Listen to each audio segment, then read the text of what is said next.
اگر مجلس اتحاد المسلمین مسلمان کی بات کرتی ہے تو وہ کمیونل ہے، تو یہ کہاں کا انصاف ہے؟ تم کو تمہاری بات کرنے کا حق ہے، تو کیا مجلس اتحاد المسلمین کو بات کرنے کا حق نہیں ہے؟ یہی ان کو بات چوبتی ہے۔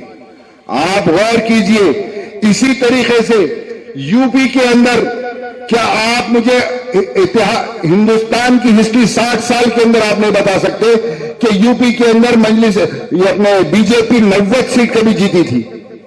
کبھی نہیں جیتی تھی۔ اس بار پریکٹیکل طریقے سے 10 قسم کے سیکولر پارٹیاں سامنے آ کر ہمارے ووٹ کو تقسیم کر دیا گیا، ہمارے ووٹ کو تقسیم کر دیا گیا، ہمارے ووٹ کی اہمیت ختم کر دی گئی۔ انہوں یہی بتانا چاہ رہے ہیں کہ مسلمان کی ووٹ کی کوئی اہمیت نہیں ہے۔ انشاءاللہ تعالی اسد الدین اویسی، اکبر الدین اویسی کا نکلنے کا وجہ یہ ہے کہ ہم بتا دیں گے کہ جس کو مسلمان چاہے گا انشاءاللہ انہیں ہندوستان کے اوپر تخت بیٹھے گا۔ یہی ایک وجہ ہے جو تمام کو متحد کرنے کے لیے نکلے ہیں یہ دونوں بھائی، جس کو یہ کانگریس اور یہ سو کال سیاسی جماعتیں جو اپنی دکانیں چمکا رہے ہیں، جس میں ہمارے بھائی بھی شامل ہیں، ان کو یہ برا دکھ رہا ہے۔ اگر سے بھائی آپ ٹھنڈے دماغ سے سوچئے، ایک کارپوریٹر آپ کا یہاں سے کامیاب ہوتا ہے تو کیا ہوگا اسد الدین اویسی یا اکبر الدین اویسی کو؟ کوئی فرق پڑے گا؟ نہیں۔ لیکن اتحاد کے لیے یہ ضروری ہے، یہ ایک میسیج دینے کے لیے ضروری ہے کہ ہاں ہمارے کو بہت استعمال کیا گیا لیکن اب ہم استعمال ہونے والے نہیں ہیں۔ آپ کا ایک ایک ووٹ ڈاکٹر جاوید کے حق میں نہیں، آپ کا ایک ایک ووٹ اکبر الدین اویسی اور اسد الدین اویسی کے حق میں ہوگا۔ آپ اپنا ایک ایک ووٹ استعمال کریں گے تو آپ ایک میسیج دیں گے کہ ہاں یہ ہمارے قائدین ہیں، ہم ان کی بات کریں گے، ہم ان کے ساتھ ہیں۔ یہ کانگریس والے کہتے ہیں سیکولر، آپ اندازہ لگائیے، یہ ایک حیدرآباد کے ایم پی اور اسد الدین اویسی کو جو پارلیمنٹ میں جو ہندوستان کا سب سے بڑا ادارہ ہے اس کے اندر وہ ٹھہر کے بات کر سکتے ہیں، بنگلور کے گلیوں میں ٹھہر کے بات نہیں کر سکتے، تو کیا یہ انصاف ہے؟ اکبر الدین اویسی تلنگانہ اسمبلی کے اندر فلور لیڈر ہے، اس کے باوجود بھی ان کو یہ بنگلور میں نہیں بولنا دیا جا رہا ہے، تو یہ کہاں کا انصاف ہے؟ وہ جو چاہے بولے، وہ جو چاہے کرے، ہم ہماری تکلیف ہمارے حق کے لیے اگر سے ہم لڑتے ہیں، ہماری حق کی بات کرتے ہیں تو ہم کمیونل ہوں گے۔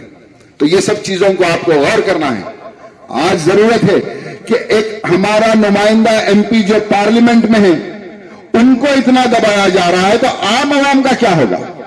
عام عوام کے ساتھ ان کا کیا سلوک؟ آج مجلس اتحاد المسلمین پچھلے 4 مہینے سے بنگلورو میں تقریباً آنے کی کوشش کر رہی ہے، لیکن ہر وقت روکا جا رہا ہے، اور بہت سے لوگوں کے دلوں میں، جس کو نہیں معلوم ان کے دلوں میں اور دماغوں میں یہ سوال ہے کہ بنگلور میں مجلس اتحاد المسلمین کیوں آئی ہے؟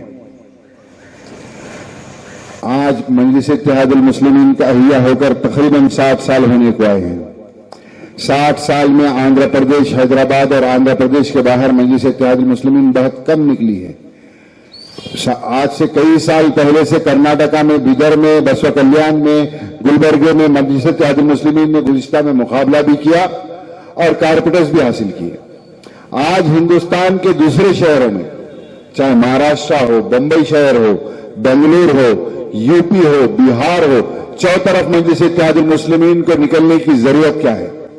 آج جو اپنے آپ کو بلند باند دعوے کر کے کہتے ہیں کہ ہم سیکولر پارٹی ہیں، آج یہ کانگریس کہتی ہے کہ ہم سیکولر پارٹی ہے، مجلس اتحاد المسلمین اسد الدین اکبر الدین اویسی کی پارٹی اگر وہ لوگ آئیں گے تو مسلمان کا ووٹ تقسیم کریں گے۔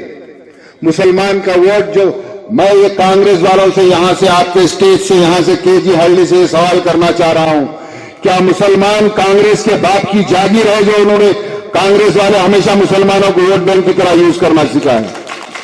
آج ہمیشہ صرف اور صرف استعمال کر لیتے ہوئے آئے ہیں۔